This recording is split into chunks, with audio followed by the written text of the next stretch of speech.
Gets you going, gets you fired up, all your energy. You're just super stimulated. Kathryn Newton's dishing on her unique morning routine. And we've got the stories that define the week. It's time for People in 10.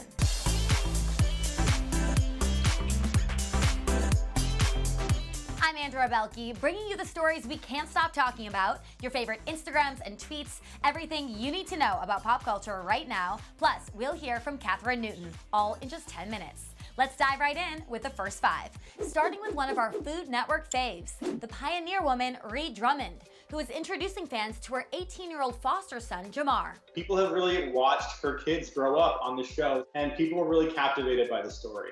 In an excerpt from her new book, Frontier Follies, Ree reveals that even though Jamar has been living with the Drummond family on their Oklahoma ranch for over a year, state regulations restricted her from publicly speaking about him until he turned 18. She never wanted to subject Jamar to more attention than he wanted or needed, but now that he's 18, he said that he's ready for them to stop hiding him from the world. Jamar plays football with Ree's teen sons, Bryce and Todd, and it was actually her husband Lad's idea to take him in. With 3 teenage boys, Ree has said there has been some natural turf wars, but she says he's ultimately become an inextricable part of their family. And she's really looking forward to seeing where life takes him and cheering him on from the sidelines. Moving on to some royal drama you've been following closely this week. Prince Harry's request to have a poppy wreath laid at London's Remembrance Day ceremony was turned down by Buckingham Palace. Harry's request was turned down by courtiers because he no longer represents the family since leaving his position as a senior working royal in March. So this is another sign of how much Harry is estranged from the royal family and how those tensions have only deepened. And how did Harry take the news? A source tells people that Harry understands that he doesn't have the same formal role within the royal family as he used to, but he was still saddened and disappointed by this decision. Remembrance Day means a lot to Harry. My time in the army gave me the strongest respect for everyone who wears the uniform. He's a veteran. He served in the army for 10 years, rising to the rank of captain, undertaking 2 tours of duty in Afghanistan. So this is an important community for him. All right, on to the social media posts you've been loving this week. We can do anything we put our minds to, right? Yeah. Ciara and her daughter, Sienna Princess, are feeling empowered. Yeah, say go girls. Go girls. Go everybody. Go everybody. The mother-daughter duo reacting to the news that Kamala Harris became the first ever female and woman of color vice president-elect in U.S. history. And Harry Potter star Rupert Grint is all about girl power too, using his debut Instagram post to introduce his infant daughter, Wednesday. While Reese Witherspoon is celebrating a furry addition to her family, a new puppy named Minnie Pearl. I mean, look at that face. And who better to ask for holiday advice than the Christmas queen herself, Mariah Carey. Ryan Seacrest tweeted Mariah asking if it's too early to put up a Christmas tree. Sadly, she confirmed it is, adding that she already told him he should get through Thanksgiving first, even though she admits she's had a tree up for a month already. No fair. You know what I love as much as decorating the tree? Watching holiday movies. And Vanessa Lachey is teaming up with People for her new Lifetime movie, Once Upon a Main Street. It takes place at Christmas time, but it was actually shot in Lake Tahoe this summer. If there were scenes outside, we would just sit in a car with the AC on, literally just not even talking. We were like, "You're right, you're right," and they're like, "Ready, set," and then literally before they'd say action, we would put on our jackets and scarves and whatever, and hats and gloves, and then run out and do it. Ryan McPartlin, my co-star, had like ice packs that were taped around his body. Vanessa also says everyone on set wore masks and took 2 tests a day to stay COVID safe. Meanwhile, at home, she and her husband, Nick Lachey, kept their 3 kids entertained in the coolest way, a bouncy house right in the living room. My friends were like, "What are you doing?" I'm like, "You guys, that lasted us a good 4 or 5 weeks. Every night we would play in there. Every morning we would play in there." You can catch People Presents Once Upon a Main Street when it premieres November 29th at 8/7 Central. This week, Carly Pearce is breaking her silence about her divorce from fellow country star Michael Ray. I feel lucky that very quickly I figured out that this was not the situation that I wanted for my life.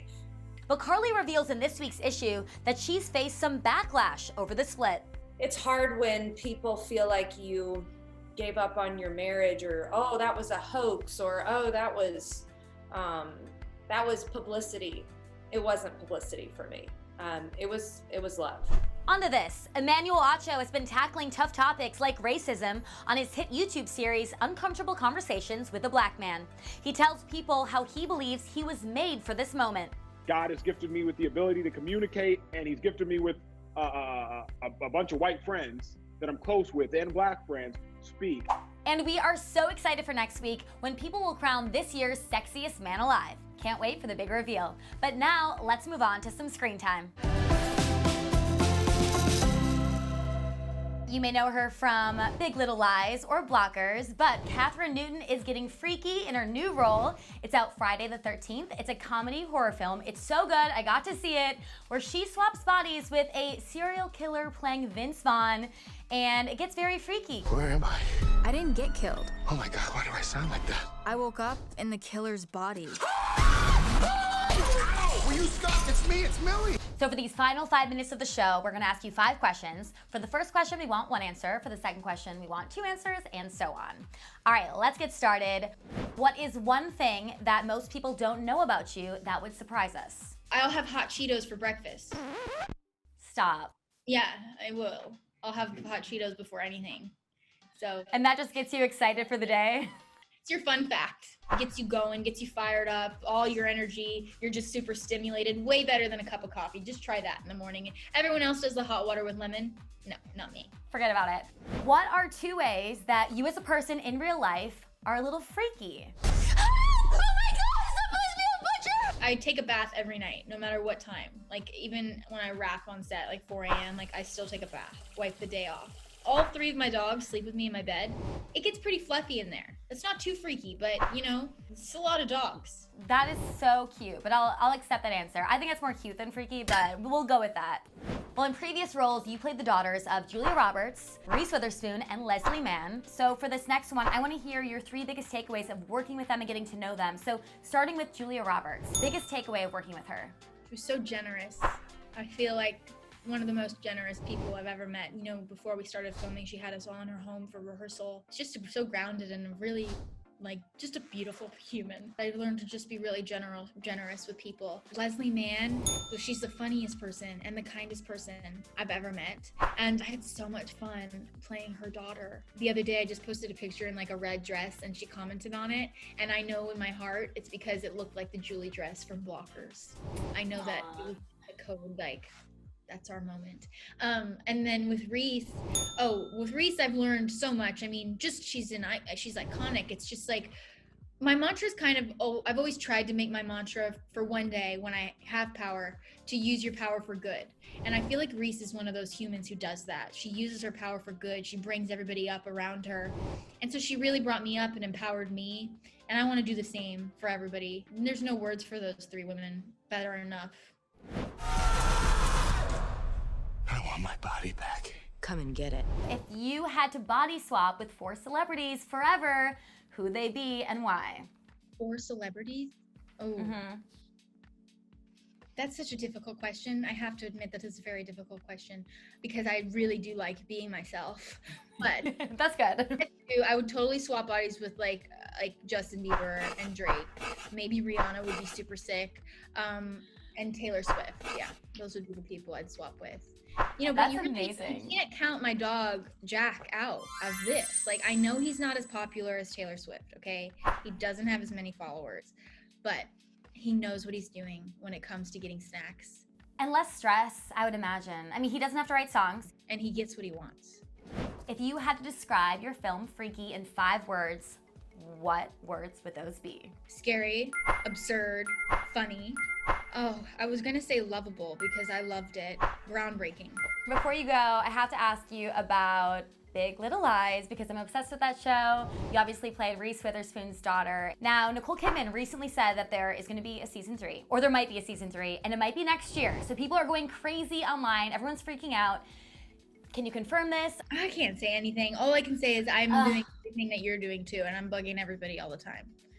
So when you heard that she said that, were you shocked? For me, it was one of the best experiences of my life, and I don't think anything will ever top that as far as like experience and like that role and the people behind it creatively.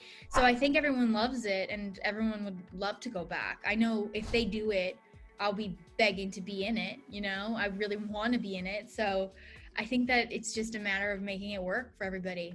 Kathryn, you're the best. Thank you so much. Congratulations on this film. And everyone, make sure you watch your movie Freaky. It's in theaters Friday, November 13th. That's right. Mm-hmm. All right, time's up. See you next Thursday.